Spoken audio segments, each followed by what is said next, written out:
जी अस्सलाम वालेकुम। आप सबको NAQ TV4 का खुशामदीद। चंद दिन पहले हमने अखबार रात में ये खबर पढ़ी 21 अक्टूबर को खुशहाली पाकिस्तान में आ थी और जर्मनी के मरूफ समाजी रहनुमा महमूद सईद साहब से पूछने की कोशिश करेंगे इस खबर के बारे में आपकी क्या ख्यालात हैं। जी, आप की तरह मैंने भी ये मीडिया से ही बात सुनी है कि साबका वज़ीर-ए-आज़म मियाँ नवाज शरीफ साहब तशरीफ़ ला रहे हैं 21 अक्टूबर को और उसके इस्तकबाल की तैयारियाँ हो रही हैं। मैं थोड़ा सा तारीख को दोहराऊँगा कि जो उम्मीदें अब वाबस्ता की जा रही हैं, इससे पहले हम भी जब जवान थे तो बेनज़ीर साहबा तशरीफ़ लाई थी वापस लाहौर में। जुनेजो का दौर था, वज़ीर-ए-आज़म मोहम्मद खान जुनेजो साहब थे और मार्शल हट चुका था किसी हद तक। तो उस वक्त मुझे भी और मुझे से लाखों लोगों को ये उम्मीदें थी कि ये हमारे लिए उम्मीद बन के आई है ना, जिस तरह मीडिया के ज़रिए बताया जा रहा था कि बड़ी तब्दीली आ जाएगी, तो कोई तब्दीली नहीं आई। एक आम आदमी की ज़िंदगी में कोई तब्दीली नहीं आई। ये जो रहनुमा, इसी तरह ये जो तशरीह, अब चूँकि अभी एक नौजवानों की अक्सरियत जो है वो उम्मीद लगा कर बैठी होगी।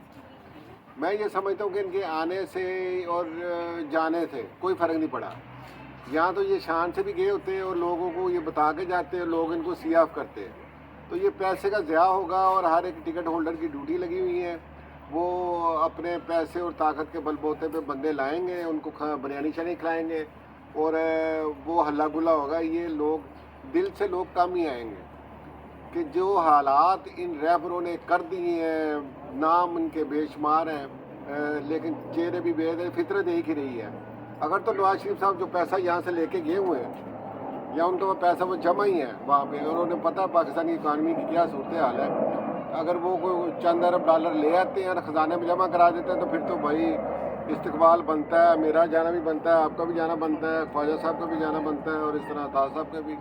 उनको खुशी की किरण नज़र आती है, तो हमें कोई फ़र्क नहीं पड़ेगा। जिन लोगों ने इन्हें बनाया था, जिन लोगों ने इन्हें सज़ा दिलाई, फिर जिन्होंने फिर बाद में उन्होंने इसको माफ़ी दिलाई, वो 50 रुपये के स्टाम्प पे कितना बड़ा तमाचा है एक गरीब कैदी के मुंह पर कि वो अंदर मर रहे हैं, वो उसी जेल में, लाखों लोग जेलों में रह रहे हैं लेकिन उनको सहलतें मुयसर नहीं है। लेकिन ये चूँकि इसको ये ख़ास आदमी था, इसको 50 रुपये के स्टाम्प पे भिजवा दिए गए और पहले प्रोपेगेंडा किया गया। ज़िंदगी इससे ज़्यादा लोगों की कीमती ज़िंदगी है, ये खाली ये नहीं था लेकिन शो किया गया। इसी तरह आप चूँकि ज़रूरत इसकी आ पड़ी है तो वो जो इसको बनाने वाला है तो वो लेके आ रहे हैं, तो उससे उनको ही फ़ायदा होगा। उनकी जो थोड़ी सी क्या क्या अच्छी खासी जो एक्सपोज हो चुके हैं उसको ये ढकने के लिए या उसको पस से पुश डालने के लिए कोई थोड़ा बहुत मेकअप करेंगे, कोई अच्छा बहुत खासा काम करेंगे। जिस तरह डॉलर नीचे गिर रहा है,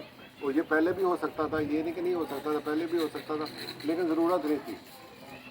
क्योंकि एक मकबूल लीडर जो इस वक्त मौजूद है जेल में, उसकी मकबूलियत को भी कम करने के लिए कुछ ना कुछ इन्हें अच्छे काम करने पड़ेंगे और बाद में हो सकता है इमरान खान साहब को भी ये बाहर भेज दें और ये रखेंगे एक रिजर्व में, तो बाद में जब ज़रूरत पड़ी तो इसको अंदर किया तो उसको ले आएंगे। तो किसा मुख्तर के इनके आने और जाने से हमें फ़र्क नहीं पड़ता है। एक आम आदमी की पाकिस्तानी की ज़िंदगी में फ़र्क नहीं पड़ेगा। बाकी ख्वाजा साहब बताएंगे आपको इनकी क्या राय है। तो साहब, आपने अच्छा एक्सप्लेन किया, पर मेरा नज़रिया इससे थोड़ा सा मुख्तलिफ इस तरह है। मैं बुनियाद देखता हूँ कि किसी भी मुल्क की तरक्की के लिए अमन बड़ा ज़रूरी है। क्या बगैर अमन के तरक्की मुल्क में किसी मुमकिन है? नहीं है। अब पाकिस्तानी अवाम ने देखना है कि अमन कौन फराहम करता है। तो लीडर है ऐसा जो कौम को यकजा करके अमन फराहम करे। कुर्सी पे बैठना कोई बहादुरी नहीं है, वोट जीतना कोई बहादुरी नहीं है, हुकूमत करना कोई बहादुरी नहीं है, 3 बार वज़ीर-ए-आज़म रहना कोई बहादुरी नहीं करनी चाहिए। क्या कौम को यकजा किया उसने? क्या अमन कायम किया उसने? क्या तालीम को फ़रोग़ दिया उसने? क्या लोग पाकिस्तान से आना बंद हुए? नहीं। इसका मतलब है कि बेचैनी है, अमन नहीं है, सुकून नहीं है, तालीम नहीं है, रोज़गार नहीं है, तो इस तरह के नारे मारने से कोई भी आ जाए, आसमान से कोई आ जाए और वो यही बात हो तो उसका क्या फ़ायदा हमें। असल मसला वही खड़ा है। जब तक आप रोज़गार नहीं देंगे, अमन नहीं देंगे, सुकून नहीं देंगे, तालीम नहीं देंगे, इंफ्रास्ट्रक्चर नहीं बनाएंगे मुल्क का, ये भले आप 100 साल तक रहें, 100 साल तक आपकी नस्ल भी आती जाती रहें, यही हालात रहेंगे। अब ये अवाम ने सोचना है, अवाम का फैसला होगा कि वो क्या चाहते हैं। क्या वो ये इस तरह के लीडरों की आनियाँ जानियाँ कबूल करते रहेंगे? क्या वो मार धार और ये बम धमाके कबूल करते रहेंगे? क्या अवाम अपने बच्चों को बेरोज़गार रखेंगे? क्या अवाम अपने बच्चों को जाहिर रखेंगे? क्या हमारे मुल्क में टोटल जो यूनिवर्सिटीज़ की तादाद है वो इसराइल के तल अवीव से भी कम है? क्या ये हमारा मेयार है तालीम का? हम बड़े बड़े दावे करते हैं, नारों से कुछ नहीं होता, अमल करना पड़ेगा इसके लिए। कौन लीडर है इस पे एग्री करता है इस बात पे कि मैं अमल लाऊंगा, मैं तालीम को फ़रोग दूंगा, मैं यूनिवर्सिटी की तादाद बढ़ाऊंगा, मैं रिसर्च को फ़रोग दूंगा, मैं मेडिकल साइंस को फ़रोग दूंगा, मैं रोड्स बनाऊंगा, मैं इंफ्रास्ट्रक्चर बनाऊंगा, मैं गुर्बत मिटाऊंगा, मैं रोज़गार दूंगा, मैं पाकिस्तानियों को बाहर जाने के तरीके बाहर जाने से रोकूंगा, इस तरह के वो रोज़गार मिलेगा पाकिस्तान में उनको। क्या ऐसा लीडर है कोई जो करे? कोई भी नहीं नजर आता मुझे। तो फिर इस तरह की क्या ज़रूरत है आपको जाके नारे मारे जाके बरीनियाँ खाएं जाके? आप पता है आपको कि 3 साल में 3 दफ़ा बनने से कुछ नहीं होगा, भी कुछ नहीं होगा। इसलिए सोचना आपने है कि क्या कबूल करना है। आपने चेंज करना है मुल्क को, अवाम ने चेंज करना है मुल्क को। इसलिए आप सोचें, गौर करें, क्या यही ज़िंदगी रह गई आपकी? हम आपने तो मर जाना है, क्या हमारे बच्चे भी इस तरह से गुजारेंगे? ये बड़ी फिक्र वाली बात है। ये अमन नहीं है पाकिस्तान में, रोज़गार नहीं है, तालीम नहीं है, इंफ्रास्ट्रक्चर नहीं है, महंगाई है।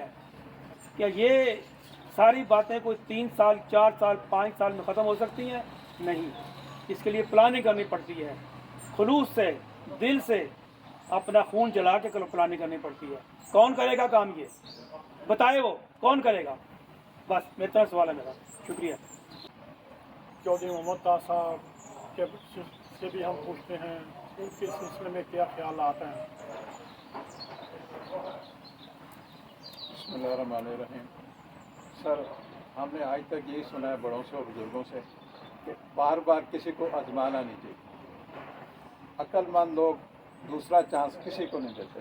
हमने तो इस इंसान को, जिसका नाम मियां मोहम्मद नवाज शरीफ है, 3 बार चांस दिया है, और अगर अब भी वो 4थी बार भी चांस लेता है तो कुछ नहीं होगा।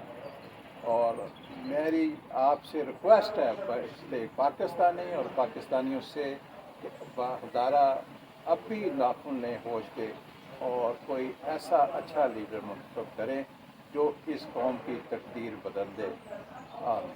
मेरे दोस्तों, आज हम इस शिकाय गुफ्तगू मोहतरम महमूद सईद साहब, ख्वाजा खालिद साहब, चौधरी मोहम्मद ताज साहब, और उम्मीद है आपको हमारा ये प्रोग्राम पसंद आया होगा।